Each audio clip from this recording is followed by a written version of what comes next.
दोस्तों, हम अक्सर मूवीज़ या सोशल मीडिया वगैरह में यूपीएससी क्लियर करने के लिए कोई ना कोई डायलॉग सुनते ही रहते हैं।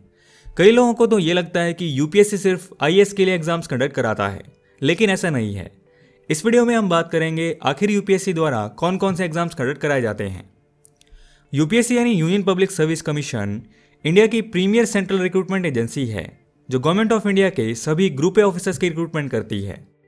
इसे 1 अक्टूबर 1926 में अंग्रेज़ों द्वारा पब्लिक सर्विस कमीशन के नाम से बनाया गया था। फिर उसके बाद 1935 में इसका नाम बदलकर फेडरल पब्लिक सर्विस कमीशन रखा गया और फिर इंडिपेंडेंस के बाद इसका नाम फिर से बदलकर यूनियन पब्लिक सर्विस कमीशन कर दिया गया। यूपीएससी एक परमानेंट बॉडी है क्योंकि ये हमारे कॉन्स्टिट्यूशन का एक पार्ट है। इसे कॉन्स्टिट्यूशन के पार्ट 14 में services under the union and the states के नाम से रखा गया है।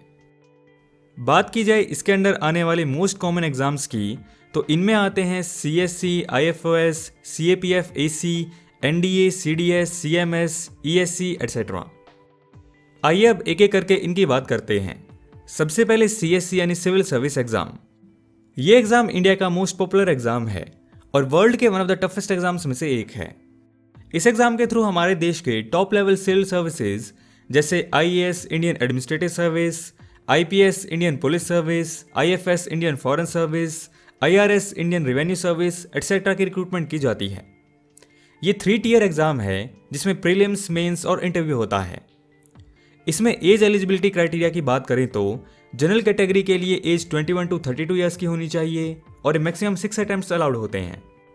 और एजुकेशन क्वालिफिकेशन में इसमें बेसिक ग्रेजुएशन चाहिए होती है, फिर चाहे वो किसी भी स्ट्रीम से हो। बात की जाए एग्जाम पैटर्न की तो प्रीलिम्स ऑब्जेक्टिव, मेंस सब्जेक्टिव और इंटरव्यू वर्बल टाइप का होता है। प्रीलिम्स में 2 पेपर होते हैं, जीएस और सीएसएटी, जिसमें सीएसएटी क्वालिफाइंग नेचर का होता है, यानी उसमें सिर्फ 33% मार्क्स चाहिए होते हैं, और जीएस यानी जनरल स्टडीज़ के बेस पे मेरिट बनती है और मेंस एग्जाम्स के लिए कट ऑफ निकलती है। मेंस एग्जाम में टोटल 9 पेपर होते हैं, English, Indian language, S A, जीएस1, GS two, जीएस3, जीएस4, optional paper 1 and optional paper 2। इन 9 में से पहले 2 इंग्लिश और Indian language paper qualifying nature के होते हैं, यानी इनमें सिर्फ 25% मार्क्स चाहिए होते हैं। बाकी 7 एग्जाम्स के मार्क्स मेरिट में जुड़ते हैं। सभी कैंडिडेट्स को इंडियन लैंग्वेज पेपर में अपने मनपसंद लैंग्वेज चूज करने का और ऑप्शनल पेपर 1 एंड 2 जो कि एक सब्जेक्ट के लिए होते हैं वो चूज करने का ऑप्शन मिलता है। इनके अलावा सभी पेपर्स सभी कैंडिडेट्स के लिए कॉमन होते हैं। मेंस एग्जाम्स के स्कोर्स के बेसिस पे इंटरव्यू की कट ऑफ निकाली जाती है और लास्ट में मेंस और इंटरव्यू के मार्क्स को ऐड करके फाइनल मेरिट लिस्ट बनाई जाती है, जिसके बेस पे सक्सेसफुल कैंडिडेट्स को उनकी रैंक के अकॉर्डिंग सर्विस अलॉट की जाती है। अगला है आईएफओएस यानी इंडियन फॉरेस्ट सर्विस एग्जाम, एक ऑल इंडिया सर्विस का एग्जाम है। ये भी 3 टियर एग्जाम होता है जिसमें प्रीलिम्स, मेंस और इंटरव्यू कंडक्ट कराया जाता है।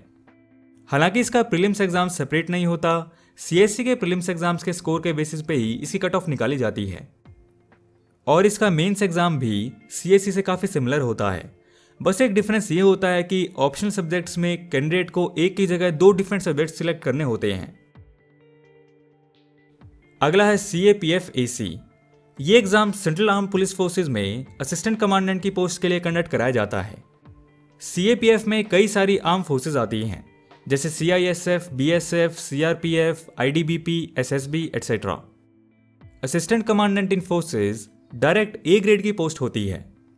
सीएपीएफ एसी एग्जाम भी एक 3 टियर एग्जाम है, जिसमें सबसे पहले रिटन एग्जाम, फिर फिजिकल और फिर इंटरव्यू होता है।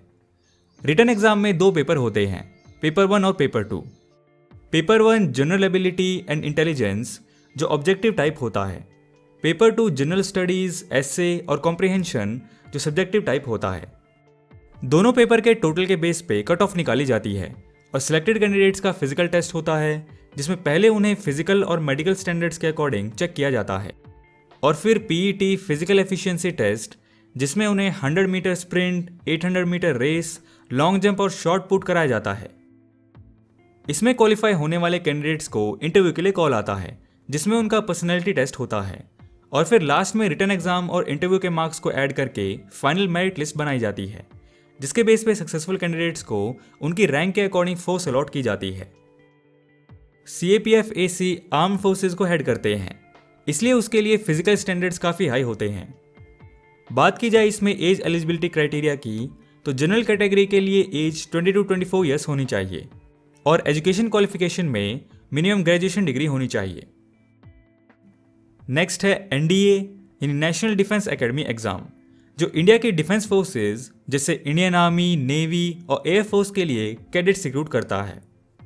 ये एग्जाम 12th बेसिस पे होता है और ये एक 2 टियर एग्जाम है, जिसमें पहले एक ऑब्जेक्टिव टाइप एग्जाम होता है और सिलेक्टेड कैंडिडेट्स को एसएसबी इंटरव्यू के थ्रू जाना होता है।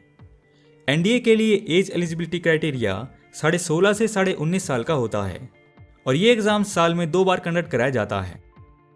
फाइनल रिकमेंडेड कैंडिडेट्स को 4 साल की ट्रेनिंग के लिए भेज दिया जाता है, जिसमें पहले 3 साल के लिए एनडीए पुणे महाराष्ट्र में ग्रेजुएशन कराई जाती है और उसके बाद 1 साल के लिए उन्हें उनकी अलॉटेड सर्विस के अकॉर्डिंग आईएमए, आईएनए या एएफए में भेज दिया जाता है। अगला है सीडीएस यानी कंबाइंड डिफेंस सर्विसेज एग्जाम। ये एग्जाम भी इंडिया के डिफेंस फोर्सेज के लिए ही है, लेकिन ये ग्रेजुएशन बेसिस पे कंडक्ट कराया जाता है। इस एग्जाम का प्रोसेस भी 2 टियर होता है। पहले एक ऑब्जेक्टिव टाइप एग्जाम होता है और सिलेक्टेड कैंडिडेट्स का एसएसबी इंटरव्यू होता है।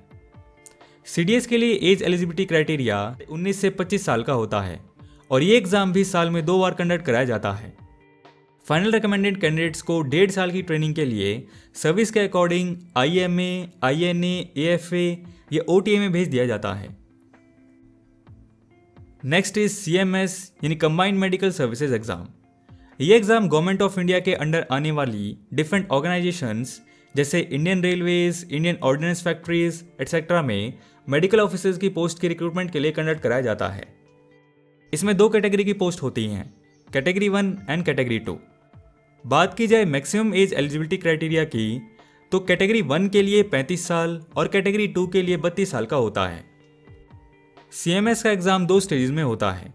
Stage 1 objective type written exam, जिसमें 250 मार्क्स के लिए 2 पेपर होते हैं। स्टेज 1 क्वालिफाई करने वाले कैंडिडेट्स का स्टेज 2 एग्जाम होता है, जिसमें इंटरव्यू यानी पर्सनैलिटी टेस्ट लिया जाता है और फिर लास्ट में दोनों स्टेजेस रिटन एग्जाम और इंटरव्यू के मार्क्स को ऐड करके फाइनल मेरिट लिस्ट बनाई जाती है, जिसके बेस पे सक्सेसफुल कैंडिडेट्स को उनकी रैंक के अकॉर्डिंग डिपार्टमेंट्स अलॉट किए जाते हैं। फाइनल सिलेक्टेड कैंडिडेट्स को रिस्पेक्टिव डिपार्टमेंट्स में 1 साल के प्रोबेशन पे अपॉइंट कर दिया जाता है, जिसके पूरे होने के बाद उन्हें जूनियर स्केल ऑफिसर अपॉइंट कर दिया जाता है। अगला है ईएससी यानी इंजीनियरिंग सर्विसेज एग्जाम। ये एग्जाम गवर्नमेंट ऑफ इंडिया के अंडर आने वाले डिफरेंट टेक्निकल डिपार्टमेंट्स जैसे Indian railways, Indian telecommunication, defence, naval, radio regulatory, central power etcetera में टेक्निकल और मैनेजरल फंक्शन के लिए ऑफिसर रिक्रूटमेंट करने के लिए कंडक्ट कराया जाता है। इस सर्विसेज को आईईएस यानी इंडियन इंजीनियरिंग सर्विसेज भी कहा जाता है। ये एग्जाम सिर्फ इंजीनियर्स के लिए होता है, जिसमें 4 कैटेगरीज होती हैं, civil engineering, mechanical engineering, electrical engineering और electronics and telecommunication engineering. IES का एग्जाम 3 स्टेजेस में होता है, प्रीलिम्स, मेंस और इंटरव्यू। स्टेज 1 प्रीलिम्स में 2 पेपर होते हैं। पेपर 1 जीएस एंड एप्टीट्यूड, जो चारों इंजीनियरिंग ब्रांच के लिए सेम होता है, और paper 2 engineering discipline specific paper, जो ब्रांच के अकॉर्डिंग होता है। ये दोनों ही पेपर ऑब्जेक्टिव टाइप होते हैं और दोनों के मार्क्स ऐड करके नेक्स्ट स्टेज के लिए कट ऑफ निकाली जाती है। इसके बाद स्टेज 2 मेंस में भी 2 पेपर होते हैं। दोनों इंजीनियरिंग स्पेसिफिक एग्जाम्स होते हैं, लेकिन सब्जेक्टिव टाइप होते हैं।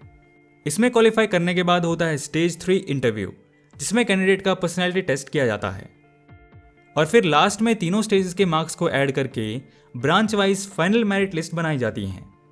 बात की जाए इसमें एज एलिजिबिलिटी क्राइटेरिया की, तो जनरल कैटेगरी के लिए एज 21 to 30 ईयर्स होनी चाहिए और एजुकेशन क्वालिफिकेशन में रिस्पेक्टिव कैटेगरी में इंजीनियरिंग की डिग्री होनी चाहिए।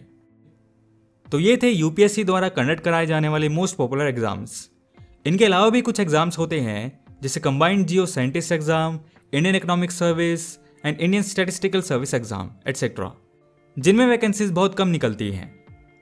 अगर आप चाहते हैं हम इन एग्जाम्स में से किसी भी एग्जाम्स पे डिटेल पे वीडियो बनाएं या किसी और भी टॉपिक पे वीडियो बनाएं, तो आप नीचे कमेंट सेक्शन में सजेस्ट कर सकते हैं। सो दोस्तों, वीडियो पसंद आए तो लाइक एंड शेयर करो यार, एंड नहीं हो तो इस चैनल को सब्सक्राइब कर लो, क्योंकि मैं ऐसी वीडियोस आपके लिए लाता रहूँगा। And thanks for watching.